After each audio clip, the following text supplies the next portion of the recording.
नमस्कार, मैं यशवंत।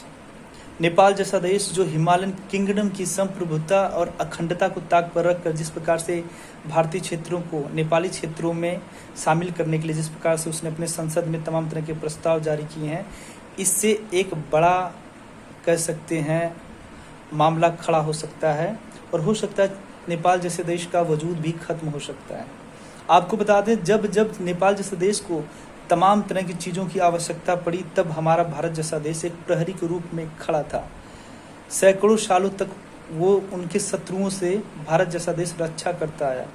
अभी 2-3 साल पहले जब वहाँ पे एक भूकंप आया था, देख सकते होंगे किस प्रकार से भारत जैसे देश ने अग्रणी भूमिका निभाया और सारी ज़रूरत की चीज़ें नेपाल जैसे देश में पहुँचाई। पर आज हमारा ही भारत जैसा देश किस प्रकार से उपेक्षा का शिकार बना बैठा है।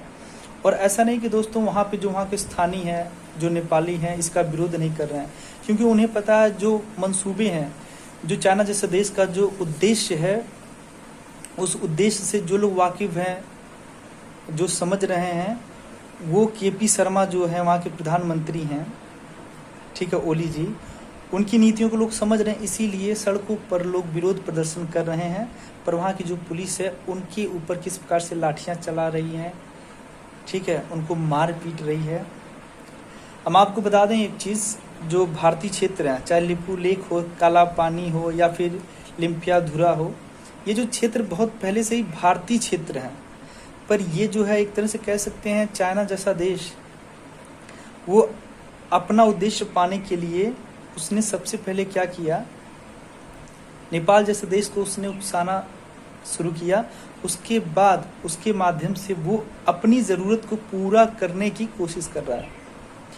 यदि नेपाल जैसा देश समझ नहीं पा रहा तो मैं आपको एक चीज़ बता दूं, आपको उन देशों को जाकर देखना चाहिए, समझना चाहिए जिन देशों में एक व्यापक स्तर पर, जो आज नेपाल का हाल है, पहले चाइना जैसा देश कहता था कि मैं आपके यहाँ तमाम तरह के जो बेसिक इंफ्रास्ट्रक्चर है, जो रोजगार हैं, तमाम ऐसी टेक्नोलॉजी है, मैं आपके देश में विकसित करूँगा। एक तरह से तमाम तरह की परियोजनाओं के माध्यम से मैं आपके देश को अग्रणी बना दूंगा, मतलब पहले की अपेक्षा और ज़्यादा विकसित या विकासशील कर दूंगा।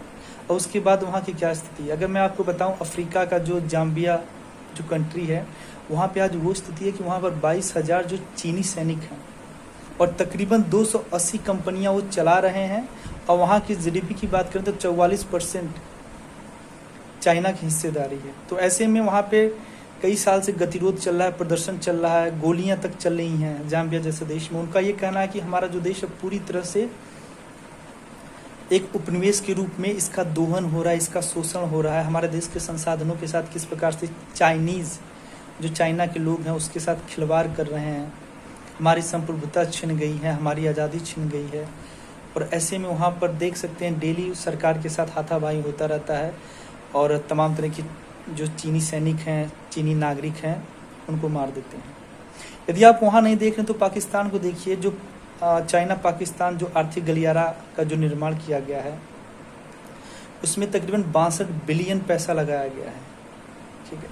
तो ऐसे में पाकिस्तान जैसा देश भी ये चीज़ समझ चुका है कि मैं अब उपनिवेश के रूप में मेरा शोषण हो रहा है। और शोषण कौन कर रहा है? चाइना जैसा देश।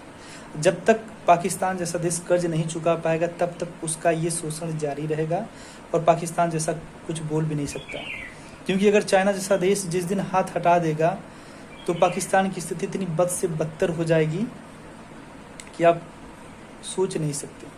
तो जो भी बंदरबाट की लूट मची हुई है, एक ही देश जिम्मेदार, वो चाइना जैसा देश। अगर एशिया में हम बात करें, आप सोचिए एक कमेटी गठित की गई थी पाकिस्तान में कि वहाँ पे जो बिजली से रिलेटेड बहुत ज़्यादा कंज्यूम हो रहा था, ठीक है, स्थितियाँ बहुत ज़्यादा बद से बदतर होती चली जा रही थी। जब बाद में गठित की गई तो बाद में जो सामने उभर कर आया ना कि जो वहाँ पे चाइनीज़ जो कंपनियाँ हैं, जो फिर तमाम तरह के विकास का दावा देकर पाकिस्तान जैसे देश में लगाई गई हैं, वो चोरी करती हैं एक व्यापक स्तर पर। इसलिए वहाँ पे कह सकते हैं बिजली विभाग की इतनी दयनीय स्थिति हो गई है।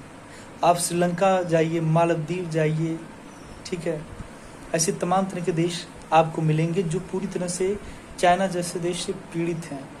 यदि इस स्थिति को नेपाल जैसा देश समझ नहीं पा रहा है, भांप नहीं समझ पा रहा है, तो भैया जाके तुम तिब्बत से पूछो। ठीक है, तिब्बत में भी इसने यही कहा था कि मैं आपके देश को तमाम तरह के इंफ्रास्ट्रक्चर के माध्यम से विकसित करूंगा, उन सारी ज़रूरत की चीज़ें आपको दूंगा जो आपको एक्चुअल में आवश्यकता हो। और बाद में उसने किस प्रकार से ज़बरदस्ती आधिपत्य कर लिया। और आज से नहीं, 1962 के बाद से देखे होंगे तमाम तरह के यूनियनों में फलाने ढिकाने हर वैश्विक संस्थाओं में, फेडरेशन में अपनी बातें ले गया तिब्बत जैसा देश। और किस प्रकार से जो वहाँ के धर्मगुरु थे दलाई लामा, जो आज भी जिंदा हैं, और किस प्रकार से कभी इस देश में कभी उस देश में शरणार्थी के रूप में ज़िंदगी जी रहे हैं। तो नेपाल जैसे देश को सीखना चाहिए। अब आप सोचिए, आप मतलब आपकी इतनी बड़ी दादागिरी हो गई कि हमारे एक भारतीय नागरिक को आपने गोली मार दी और आप कह रहे हैं कि भैया हम तो बचाव में चला रहे थे। जो कन्फ्रंटेशन जो चालू है, हो सकता है कि जो आपका वजूद बना बैठा है, यदि आप भारत जैसे देश के साथ इस प्रकार की गतिरोध जारी रखते हैं तो आपका वजूद खत्म हो जाएगा। आपका मैं मानता हूँ तकरीबन 85% से ज़्यादा अगर मैं बात करूँ जो आपका व्यापार होता है वो हमारे पोर्ट से होता है। हमारे जो सड़क मार्ग का आप इस्तेमाल करके उसी के माध्यम से आप अन्य जगहों पर अपना व्यापार करते हैं। और आज आप की मतलब सोच ये है कि आप भारत जैसे देश को जो इतना विशाल है, इतना ताकतवर है, उसको आंख दिखा रहे हैं। और वो किसके बल पे? चाइना जैसे देश के साथ, जो चाइना जैसा देश जो किसी का नहीं होगा। तो एक तरह से जो घेरने की साजिश की जा रही है, उधर लद्दाख में चाइना जैसा देश सीमा को लेकर भारत जैसे देश को उलझा रहा है। ठीक है, जो लाइन ऑफ एक्चुअल कंट्रोल है, उधर आपका LOC पे अलग ही मामला है आपका पाकिस्तान के साथ। उधर आप देख सकते हैं अफगानिस्तान में तालिबान के साथ जिस तरह से कुछ देश कह रहे हैं कि आप एक मीडिएटर का रूप लेकर तमाम तरह की जो समस्याएं कई सालों से जारी हैं उसे आप ख़त्म कर सकते हैं। तो ऐसे में मुझे कहीं ना कहीं समझ आ रहा है कि कुछ ऐसे देश मिले हुए हैं और उन देशों के पीछे जो है पाकिस्तान, और पूर्ण रूप से जो लीडर बना बैठा वो चाइना जैसा देश है, जो अपने मंसूबों को पूरे करने के लिए ये तमाम तरह की चीज़ों का एक कंस्पिरेसी, एक रणनीति बना रहा है, जिसके माध्यम से भारत जैसे देश को झुकाने का प्रयास किया जा रहा है। आपको बता दें, हमारे उत्तर प्रदेश के मुख्यमंत्री योगी आदित्यनाथ जी ने एक सुझाव दिया था ओली जी को कि हम नाथ संप्रदाय से बिलोंग करते हैं और अगर ऐतिहासिक, धार्मिक, सांस्कृतिक रूप से देखा जाए तो हमारा और नेपाल के साथ बहुत बड़ा संबंध है। ऐसे में कम से कम हमारी बातों आप मानिए, इस तरह की गलतियां मत करिए। उसके बाद जानते हैं उन्होंने क्या किया? वहाँ का जो विदेश मंत्री है नेपाल का, उसने इस बात को संसद में पेश करते समय मतलब उन वाक्यों को तोड़ मरोड़ कर पेश किया, इस तरह पेश किया कि जैसे योगी आदित्यनाथ जी ने एक तरह से उनको धमकी दी गई। तो ये जो रणनीति आप कर रहे हैं, जो एक्चुअल में सब जानते हैं, मतलब जो नेपाल की जो जनता है कितने सालों से हमारे भारत जैसे देश में अपना भरण पोषण कर रही थी। और हम में भी कभी कभार, मैं बता रहा हूँ, अब मुझे महसूस होने लगा कि नेपाल एक अलग देश है। नहीं तो जिस तरह से वहाँ के संबंध थे ना, हमारे यहाँ के लोग आँखों के इलाज के लिए, चश्मे के लिए, तमाम अन्य ज़रूरत की चीज़ों के लिए पहली प्राथमिकता देते हैं नेपाल। पर हमने कभी ये नहीं सोचा कि नेपाल कोई अलग देश है। अब सोचिए, इस प्रकार की भावनाएं नेपाल जैसे देश से जुड़ी हुई हैं और नेपाल के जो लोग हैं, जो भारत जैसे देश को पानी पी पी कर गालियाँ दे रहे हैं, यहाँ की सरकारों को, मोदी को, हमारे देश के लोगों को गालियाँ दे रहे हैं। क्या वो दिन आप लोग भूल गए जब ज़रूरत पड़ी तो हमारा भारत जैसा देश एक प्रहरी के रूप में, एक पिता के रूप में आपकी रक्षा की, और आज वो स्थिति कि आप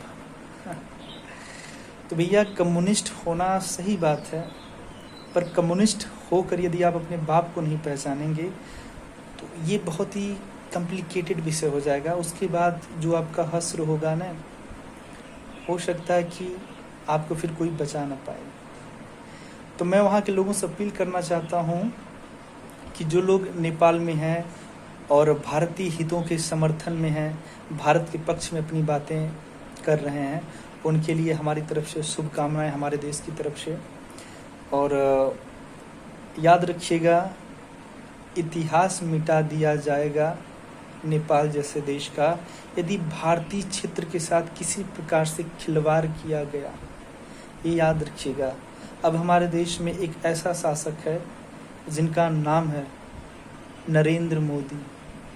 ठीक है, वो वाली घटना आप मत समझिएगा कि जो पाक ऑक्युपाइड कश्मीर है, जो पाकिस्तान के कब्जे में है इस समय, जब हम वहाँ उस क्षेत्र को लेने के लिए इतने उतावले हो गए हैं और तमाम तरह के क्षेत्रों को हमने अपनी सीमाओं में अब जो है लिखित भी ले लिया है, और ऐसे में इस समय जो हमारे यहाँ का शासक आप उससे छीन लेंगे, ये हो ही नहीं सकता। इसलिए आप लोग निश्चिंत रहिए, ऐसा कुछ भी नहीं होने वाला है।